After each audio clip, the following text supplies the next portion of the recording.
My whole point is, first of all, there is no congressional approval. They are basically behaving as though if it's a bombing campaign, it doesn't require, like just with Yemen, just like Yemen, if it's a bombing campaign, it doesn't require congressional approval is like the modus operandi now, okay? This has been calcified as a fixture of American foreign policy, okay? Congressional approval basically is negligible and not necessary when it comes to bombing campaigns.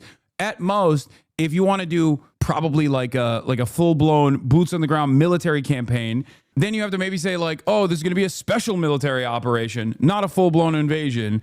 And then maybe you can exhaust the legal limitations once again. This is a severe escalation.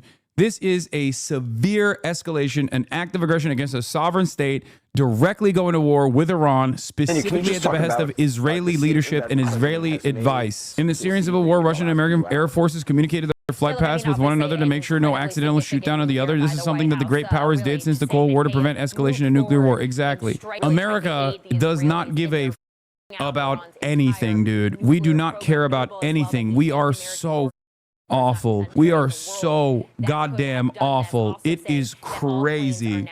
The Constitution, international law, we designed it. We can break it if we want to, and you can't do a damn thing about it. That is precisely what's going on here. Now we wait for the retaliation. Will Iran actually pull a post-Qasem Soleimani assassination, and their response is entirely so limited that it's basically nothing, it's negligible? Or will they actually retaliate with severe force, basically saying it's over, all systems go, we're gonna blow up every American base with ballistic missiles, we're going to mine the Strait of Hormuz, we're going to disrupt commercial sea traffic, and this is their final step this is their final desperate last-ditch attempt at sovereignty. The problem with this final last-ditch attempt at sovereignty is that it most likely will lead to extended conflict with America and with Israel, and it will most likely lead to the inevitable demise of the country that we know, the United States of America.